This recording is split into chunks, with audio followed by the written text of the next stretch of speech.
Meu pai implorou para eu voltar para casa nas férias. Depois de 22 horas de viagem de ônibus saindo de Porto Alegre, ele abriu a porta do apartamento. Sem um oi, sem um abraço. Apenas: "Você vai cuidar dos filhos da sua irmã. A gente vai fazer um cruzeiro pelo Caribe." E olha, eu tinha acabado de conquistar minha primeira promoção como coordenadora de projetos numa empresa de tecnologia. Passei 8 meses me matando de trabalhar para conseguir 15 dias de férias. Gastei R$ 1.400 em passagem de ônibus porque meu pai disse que estava com saudades, que a família precisava se reunir. Minha irmã Marina riu na minha cara e falou: "Não tire os olhos das crianças, viu? São 3. E o Lucas está numa fase difícil." Todos riram como se fosse a piada mais engraçada do mundo. Eu sorri e disse uma coisa, e foi aí que eles enlouqueceram. Meu pai ficou sussurrando: "Não, não, de jeito nenhum." Ah, mas antes de contar o que eu disse, preciso explicar uma coisa sobre minha família. Eu sempre fui a filha esquecida. Minha irmã Marina é a queridinha. Casou com 23 anos, teve 3 filhos seguidos, mora a 10 minutos de carro do meu pai. É a filha perfeita que deu netos, que fez o certo. Eu sou a que saiu de casa aos 20 anos para estudar. A que preferiu fazer faculdade federal em outra cidade a ficar pertinho da família. A que escolheu carreira ao invés de casamento rápido. Quando consegui o emprego em Porto Alegre há 3 anos, meu pai não ficou orgulhoso. Ele ficou magoado. "Então agora você é importante demais pra gente, né?" Minha irmã Marina comentou na mesa de domingo. "A Carla sempre achou que era melhor que a gente. Ninguém foi me levar na rodoviária quando eu parti. Mas aí, 4 meses atrás, começaram as mensagens. Pai mandando foto de churrasco em família, Marina me marcando em posts nostálgicos, e aquela ligação: 'Filha, por favor, vem nas férias.' A gente sente tanto a sua falta. Você não pode ficar longe da família para sempre." Eu caí que nem uma idiota. Achei que finalmente eles tinham percebido o quanto me afastaram. Peguei a passagem mais cara, comprei presentes para as 3 crianças que eu mal conhecia. E aí veio aquela recepção. Meu pai mal olhou nos meus olhos. Foi direto: "Suas coisas já podem ir para o seu antigo quarto. As crianças vão ficar com você esses 15 dias. A gente volta do cruzeiro no dia 28. 15 dias." Eu fiquei parada na sala do apartamento em Guarulhos, com minha mochila nas costas. Minha irmã Marina estava no sofá mexendo no celular. O marido dela, Fábio, empilhando malas no corredor. As 3 crianças me olhando como se eu fosse uma completa estranha. E tecnicamente eu era. O Lucas tinha 9 anos e eu não via ele desde que tinha 5. As gêmeas Júlia e Beatriz tinham 6 anos e eu nunca tinha passado mais de 3 horas com elas. Mas ali estava eu, encarregada de cuidar de 3 crianças que mal me conheciam. Meu cunhado Fábio veio até mim e entregou uma folha de papel toda amassada. Uma lista enorme. Horários de escola, alergias alimentares, números de emergência, senhas do Wi-Fi. "Eles precisam de atenção o tempo todo", ele falou. "Mas você é tia, né? Vai conseguir." E sorriu como se tivesse me fazendo um favor. Foi quando eu perguntei: "E quanto vocês vão me pagar?" A sala inteira ficou em silêncio. Marina largou o celular. Meu pai parou no meio da escada. Fábio abriu a boca, mas não saiu som. Minha irmã foi a primeira a reagir. Ela deu uma risada de desprezo. "Pagar? Você tá de brincadeira, né, Carla? É sua família. A gente não cobra para ajudar família." Eu olhei para ela e falei devagar: "Interessante. Quando eu precisei de ajuda para pagar o material da faculdade, você disse que já tinha suas contas. Quando pedi para dormir aqui uns dias entre um apartamento e outro, você disse que não tinha espaço. Mas agora é família, né?" Meu pai desceu a escada rapidinho. Ele veio com aquele tom de voz de quem está magoado. "Eu não acredito que você está fazendo isso. A gente te chamou com tanto carinho. Você não tem noção do quanto essas crianças precisam de você." E foi aí que eu falei a frase que mudou tudo. Eu olhei para meu pai e disse: "Tudo bem, eu cuido das crianças de graça. Mas quando vocês voltarem daqui a 15 dias, vocês vão me ouvir. E vão me ouvir até o final. Sem interrupções." Eles ficaram confusos, mas acharam que tinham vencido. Meu pai deu um tapinha no meu ombro. Marina suspirou aliviada. Fábio me deu um abraço apertado. Sabia que podia contar com você, cunhadinha. No dia seguinte, bem cedo, eles saíram. Cruzeiro de luxo saindo do Porto de Santos. 15 dias, pacote all inclusive, tudo pago. Enquanto isso, eu fiquei num apartamento que já não era mais meu lar, com 3 crianças que eu mal conhecia. O primeiro dia foi um desafio. Lucas, o mais velho, estava claramente inseguro sem os pais. As gêmeas Júlia e Beatriz estavam agitadas, correndo pelo apartamento, testando limites. Mas sabe o que eu percebi logo de cara? Aquelas crianças não eram difíceis. Elas só precisavam de atenção genuína. Lucas tinha 9 anos, mas nunca ninguém tinha ensinado ele a fazer tarefas domésticas básicas. As gêmeas dependiam demais de ajuda para coisas que já deveriam fazer sozinhas. E tinha outra coisa. O apartamento estava negligenciado. Roupas acumuladas há dias, brinquedos quebrados espalhados, a pia da cozinha cheia de louça, o banheiro das crianças com mofo nos cantos. Marina tinha deixado R$ 300 para emergências, para 15 dias com 3 crianças. Ficou claro que eles esperavam que eu me virasse com o mínimo. No segundo dia, Lucas me contou uma coisa enquanto eu ajudava ele com a lição de casa. Sabe, tia Carla, a mamãe sempre fala que você só pensa em você. Mas você tá aqui com a gente agora. Aquilo mexeu comigo de um jeito que eu não esperava, mas também me deu uma ideia. Peguei meu celular e comecei a anotar tudo, cada detalhe, cada coisa que eu observava sobre a dinâmica daquela casa. O apartamento precisava de organização urgente. Havia tarefas sendo adiadas há meses. O quarto das crianças tinha lâmpadas queimadas. A janela do Lucas não fechava direito. Pequenas coisas que juntas mostravam falta de priorização do ambiente delas. Comecei a fotografar. Fiz anotações detalhadas. Registrei conversas importantes. Lucas me contou que às vezes ficava acordado até tarde, esperando os pais voltarem de reuniões de trabalho. Ele tinha 9 anos e já carregava preocupações que não eram da idade dele.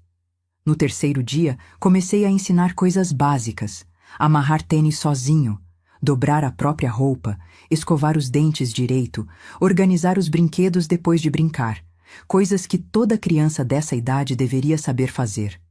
E sabe o que aconteceu? Elas começaram a se abrir comigo. Júlia me contou que tinha medo de tempestade, mas a mãe dizia que era frescura. Beatriz disse que não gostava de balé, mas fazia aula porque a mãe sempre quis ter uma bailarina na família. Lucas me mostrou um caderno onde ele desenhava super-heróis.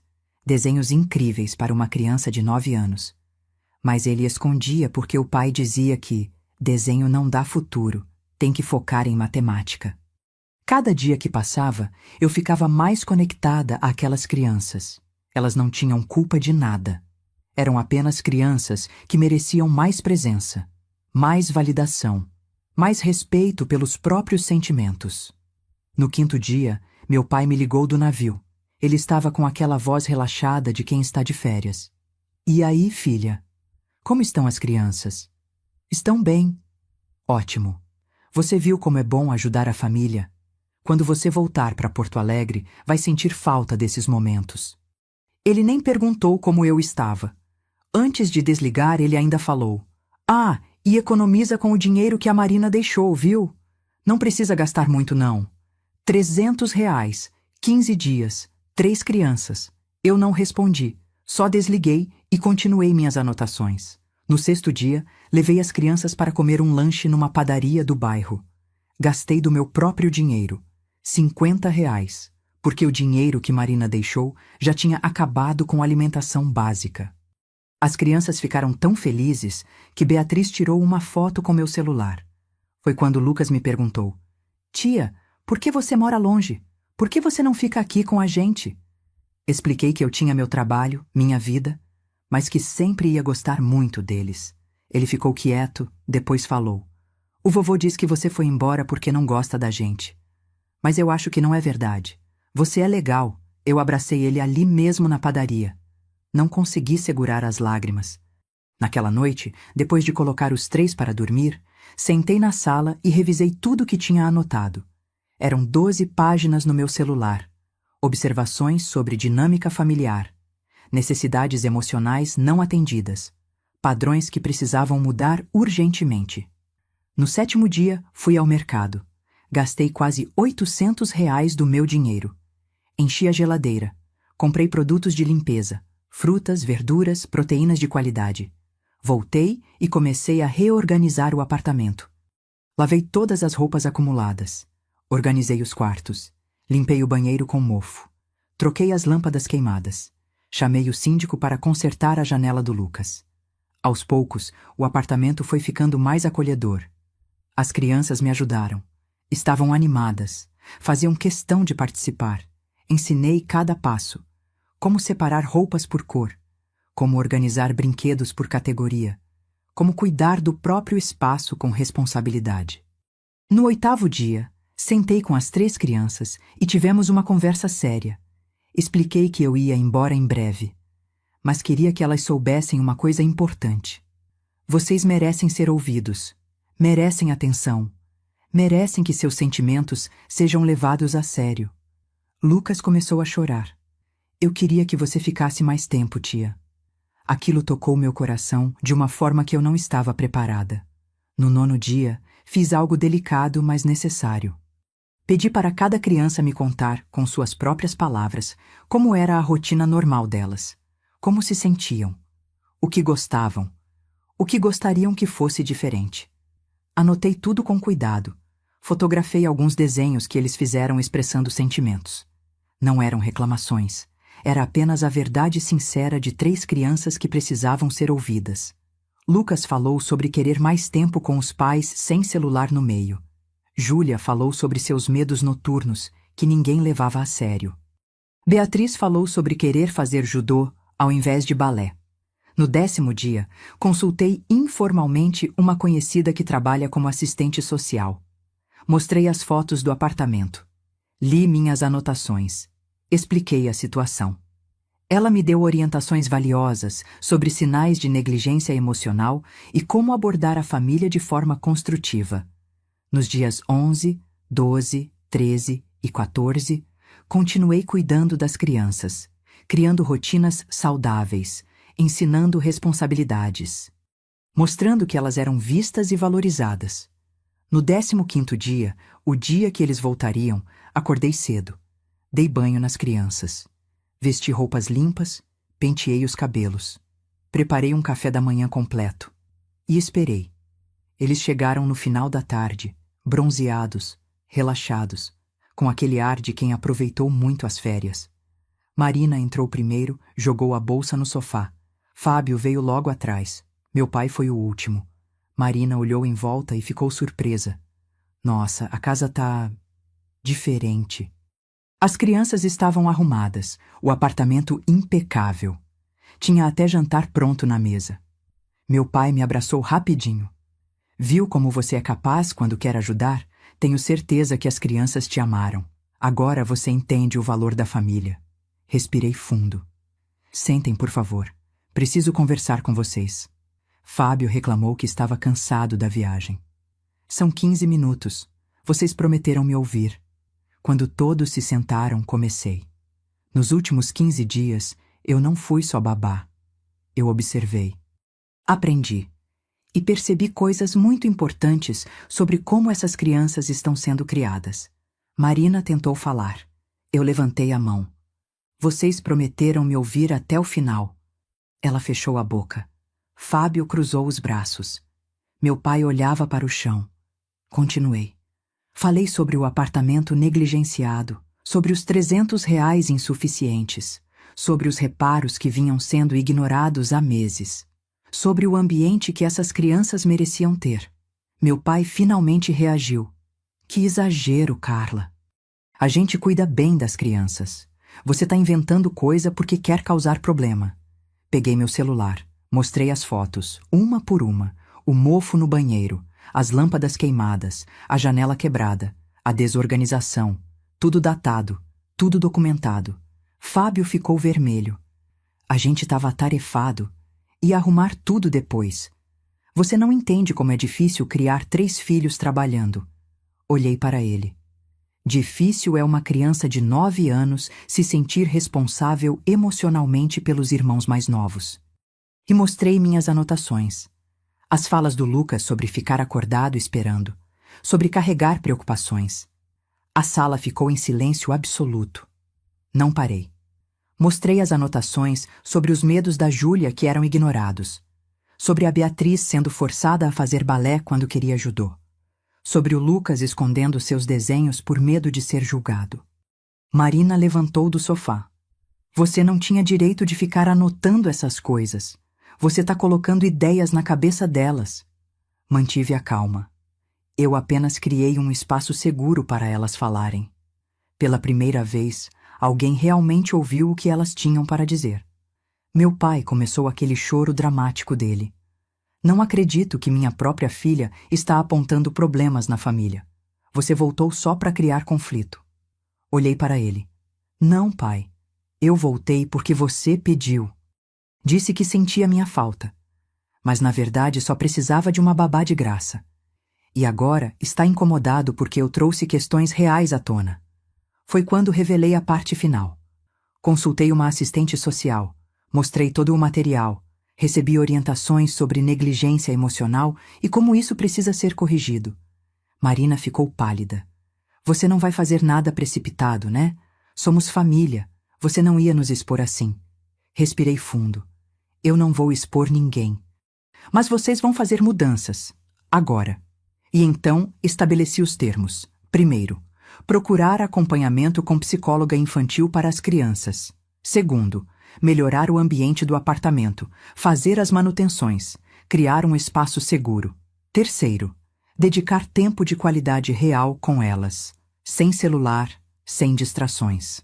Quarto, me mandar relatórios semanais com fotos do progresso. Eu vou conversar com as crianças por videochamada toda semana. Fábio deu uma risada nervosa.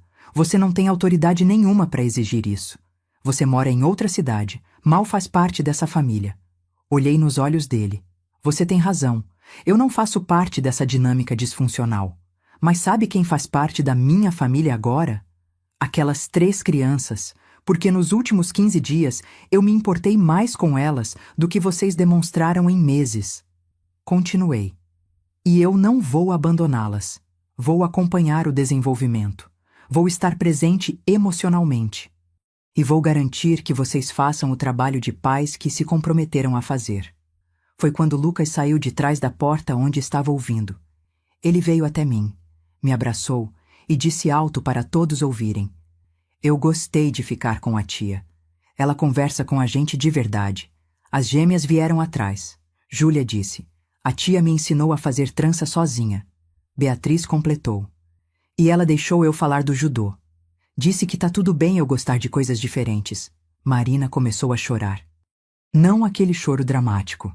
Era choro de perceber que 3 crianças se conectaram mais com uma tia em 15 dias do que com os próprios pais em meses. Meu pai não sabia onde enfiar a cara. Tentou mudar de assunto. Não deixei. Pai, você passou anos dizendo que eu era egoísta. Mas quem está priorizando o que aqui? Quem manipulou a filha para conseguir babá grátis? Quem fechou os olhos para questões óbvias só para manter as aparências? Ele não respondeu. Marina tentou defender ele. Eu cortei. Chega. Chega de justificativas vazias. Ou vocês evoluem como pais, ou eu vou garantir que essas crianças tenham o suporte que merecem. Mesmo que isso signifique buscar orientação externa. Dei um prazo de 30 dias. Disse que ia acompanhar remotamente. E que se não visse mudanças genuínas, eu tomaria outras medidas. Antes de ir embora, me abaixei na altura das crianças. Prometi que ia ligar toda semana, que sempre que precisassem, eu estaria a uma ligação de distância. Lucas me deu um cartão que tinha feito à mão. Tinha um desenho de nós 4 juntos. Embaixo estava escrito com letra torta: Minha tia que me escuta. Guardei aquele cartão como se fosse o maior tesouro do mundo. Peguei minha mochila. Fui embora sem me despedir dos adultos, só das crianças. No ônibus de volta para Porto Alegre, processei tudo o que tinha acontecido naqueles 15 dias transformadores. Nos dias seguintes, recebi mensagens. Meu pai pedindo desculpas. Marina dizendo que eu tinha exagerado. Fábio prometendo que iam refletir. Não respondi imediatamente. Mas sabe o que respondi depois de uma semana? Não quero desculpas vazias. Quero ver ações concretas. Quero ver mudanças mensuráveis. Quero ver vocês se tornando os pais que essas crianças merecem. E vocês não vão acreditar no que aconteceu. 3 semanas depois, recebi uma foto. Era do apartamento. Reformado, pintado. O quarto das crianças renovado com cores que elas escolheram. Recebi outra foto. Marina e Fábio num consultório. Comprovante de primeira consulta com psicóloga infantil agendada. E mais uma. Inscrição em curso online de parentalidade positiva. Na primeira videochamada, Lucas me contou animado que os pais tinham passado o domingo inteiro brincando com eles. Sem celular, só presença. Júlia disse que a mãe tinha conversado sobre os medos dela. E juntas encontraram soluções. Beatriz contou que ia começar judô no mês seguinte, que os pais tinham apoiado. Fiquei profundamente emocionada. Porque eu não queria destruir a família. Só queria que eles evoluíssem, que aquelas crianças recebessem o que mereciam: presença, validação e amor incondicional. 2 meses depois, voltei para verificar pessoalmente. Usei uma semana de férias que tinha guardado. A diferença era notável. O apartamento estava cuidado, as crianças visivelmente mais seguras, Marina e Fábio mais presentes e conscientes. Meu pai me chamou para conversar em particular. Ele admitiu que tinha sido injusto comigo durante anos, que tinha criado favoritismo, que estava envergonhado e trabalhando para mudar. Aceitei o pedido de desculpas, mas deixei claro. Foram anos de dinâmica problemática, pai. Isso não faz tudo voltar magicamente ao normal. A gente vai reconstruir essa relação aos poucos, com limites saudáveis. Hoje, 6 meses depois, a situação está muito melhor. As crianças estão florescendo. Lucas está desenvolvendo seus desenhos. Participou de um concurso da escola e ganhou menção honrosa. As gêmeas estão mais seguras emocionalmente. Beatriz ama judô. Júlia superou parte dos medos noturnos com acompanhamento. Meu relacionamento com a família ainda está em reconstrução. Tem dias melhores, tem dias difíceis. Mas a diferença é que agora existe respeito mútuo, reconhecimento dos erros, esforço genuíno. E eu aprendi uma lição valiosa sobre limites saudáveis. Às vezes, a maior prova de amor não é dizer sim para tudo. É ter coragem de dizer não. É estabelecer limites claros. É exigir que as pessoas sejam melhores. Porque quando aceitei cuidar daquelas crianças, eu poderia ter feito apenas o básico. Poderia ter mantido elas entretidas por 15 dias sem me envolver. Mas escolhi ver além da superfície. Escolhi documentar com responsabilidade. Escolhi agir em prol do bem-estar delas. E isso mudou a trajetória de 3 vidas jovens. E também transformou minha relação com a família inteira. Hoje eu não sou mais a filha esquecida. Não sou mais vista como egoísta. Sou a tia que teve coragem de falar verdades difíceis. A tia que colocou o bem-estar emocional das crianças acima do conforto dos adultos. E sabe qual foi a melhor parte? Na última videochamada, Lucas me disse: "Tia, quando eu crescer, quero ser corajoso igual você. Quero ajudar as pessoas a serem ouvidas." Aquilo valeu mais do que qualquer pedido de desculpas formal. Porque eu não fiz isso para ser heroína. Fiz porque era o certo a fazer. Então, se você está numa situação parecida, saiba. Você tem direito de estabelecer limites saudáveis. Você tem direito de exigir respeito mútuo. Você tem direito de dizer não quando necessário. E você tem direito de proteger quem precisa, mesmo que isso signifique conversas difíceis com a família inteira. Porque, no final das contas, família verdadeira não é definida só por laços de sangue. É definida por cuidado genuíno, por presença consciente. Por fazer o que é certo, mesmo quando é desconfortável. E, às vezes, fazer o certo significa ser a pessoa que traz as mudanças necessárias, Mesmo que isso signifique ser temporariamente incompreendida. Mesmo que isso signifique estabelecer limites que incomodam. Porque no fim, o que importa não é ser a favorita da família. É ser a pessoa que fez a diferença na vida de quem realmente precisava.